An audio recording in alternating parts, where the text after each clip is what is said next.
Hey, what's up, guys? Hope everybody's doing well and having a great day. In this video, I've got a bizarre follow-up story to share with you guys regarding the East Palestine train derailment that occurred in East Ohio back in February. The incident that I'm going to share with you guys just occurred here within the last week, but it's directly related to the train derailment in Ohio. Also in this video, I want to talk about the chance of severe weather this week. There's a strong possibility of tornadoes in the Central Plains this week, especially in the Oklahoma, Kansas, all the way up into Iowa, and then stretching down through Texas. You can see what looks like a frontal boundary developing over here at ventusky.com. This is tomorrow afternoon around 2 p.m. I want to show you guys what a boundary looks like from a helicopter. This isn't necessarily a storm boundary. This is a boundary in the sky where warm, moist air is colliding with cool air. The only thing absent from this boundary that you can see stretches for miles in this direction over here as far as you can see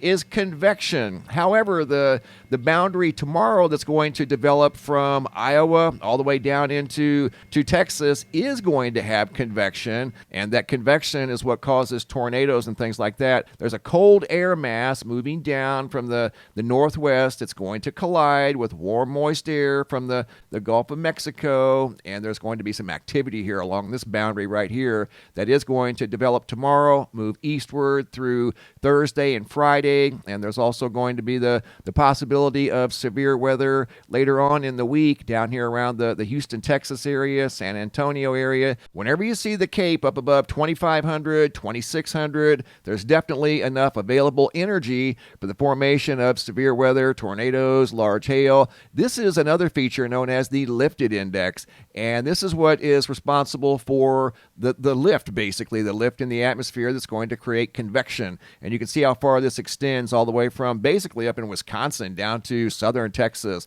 And this is on Thursday, stepping ahead to Friday, and you can see it kind of goes down into the Houston, Texas area. So if you're in Houston this Friday, be on the lookout for large hail, high winds, and the possibility of tornadoes. But starting tomorrow, especially here in the central part of the country, in Oklahoma, Kansas, Iowa, down into the Dallas area especially, look for tornadoes, high winds, large hail, and of course, heavy rains. Coming over to the homepage of the website, today's feature photo was sent in by Scott out of New Haven, Connecticut. Spectacular photo of a recent sunrise from New Haven, Connecticut. Checking in on the GOES X-ray flux over here at the Space Weather Prediction Center. No major Earth-directed solar flares. However, the planetary K index is picking up just a little bit. There is an inbound CME. This is one of the slowest CMEs, I think, ever. This thing's going to take about 5 days to reach planet Earth. It departed just a few hours ago, and it's not expected to arrive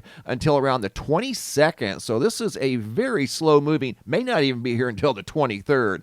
However, I think when it arrives, it's going to have quite a bit of density, and we might see some auroras. At least you guys in the higher latitudes might see some auroras on the 22nd or 23rd. So be on the lookout for auroras when this slow-moving CME does arrive here at planet Earth. Looking at the Earth-facing side of the sun, still have these two sunspots that are facing the Earth, and they will be for at least another 2 or 3 days. Hopping over to the Yellowstone supervolcano caldera, looking at the seismographs that monitor the mighty supervolcano. A little bit of earthquake activity once again.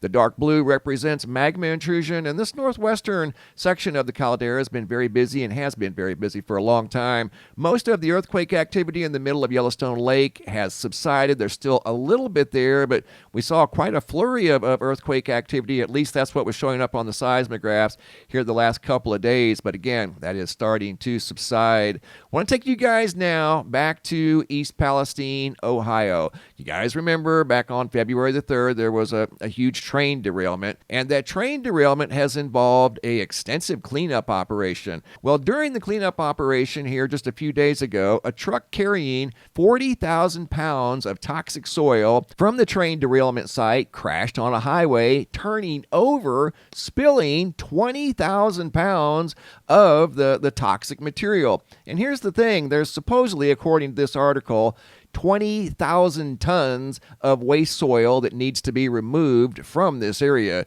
So 40,000 pounds is only like 20 tons, so there's a long way to go before they get all this contaminated soil removed from the area. I guess my question is, where is it going to go? The truck that was carrying the toxic soil was right here in Columbiana County on State Road 165, so somewhere in this area is where that truck tipped over. I'm not exactly sure of the location of the truck or where it was even going, but it was somewhere here in this county, not far from East Palestine. But once again, it was carrying 40,000 pounds of toxic soil that spilled along the side of a highway. They said it did not do any damage to the environment, and they were cleaning it up. They said the truck lost roughly half of the load, 20,000 pounds of the 40,000 pounds that it was carrying, and it was contained along the side of the road, didn't go into any water or anything like that. So that had to be cleaned up again, and I don't know where it's being taken, but there's a lot of soil from this area that's being moved. According to this article, there's somewhere in the neighborhood of 40 million pounds of soil that's going to have to be moved out of this area. But the question is, where's it going to go? This truck here lost about half the load right there along State Road 165. Got some more videos I want to share with you guys. We're going down to Central Texas. This video footage was sent in by David, goes back to March 23rd of 2023, when he noticed something off in the distance here. Wasn't quite daylight yet, but it wasn't dark yet either. He noticed this object moving through the sky. Big, bright, white object that wasn't blinking, didn't have any red or green colors to it, just solid white, cruising through the sky, kind of behaving like a slow-moving meteor without the long tail behind it. This is not a meteor, I don't believe it is, but it's kind of behaving like one. But as you're going to see here in a moment, it almost appears to stop, maybe go up and then back down. It's difficult to tell because the camera is moving around too, so it could have been the camera, I don't know. But either way, there was a large white object moving through the central Texas skies here just a few weeks ago that was noticed by David, and he took this video of the object as it was moving through the sky, and then it's getting ready to disappear, at least out of his field of view here temporarily behind that large tree. He's got it in slow motion here, and then as it goes beyond the tree, re-enters his field of view. He picked it up again, and see how it's kind of moving slowly across the sky horizontally. It doesn't have a trail behind it, didn't appear to be making any noise. Again, no blinking lights. Doesn't appear to be a helicopter or an airplane, just another unusual bright white object in the sky above planet Earth that was noticed by an individual out of Central Texas. David noticed this object in the sky from, again, back in March of 2023. And right here is where it disappeared out of his field of view, down below that tree line. Going from Texas to Honolulu, Hawaii, I've got some examples here of extreme lightning. Quick video here, also from March 23rd. Same date as the video you just saw from Texas. This is extreme lightning out of Honolulu, Hawaii. Video footage sent in by Jeff G. Just so happened to be the same date that David saw the mysterious white object cruising through the sky above Texas. This looks like the video we just saw from Texas of lightning here recently in the skies above Texas. The storms were moving through, the purple and the spider web-like lightning moving through the sky above Texas. This was above Honolulu, Hawaii, and I also have some more video footage of extreme lightning. The first video was sent in by Sandy P, and you're going to see a lightning strike back here make contact with the ground right in here, and you're going to see not only one but two. There was the first one. You're going to see another one. This is in slow motion right here, and there's where the lightning makes contact with the ground or something back there behind that tree line. Here I slowed it down, paused it, and you can see the lightning. It may have made contact with that tree, I'm not sure.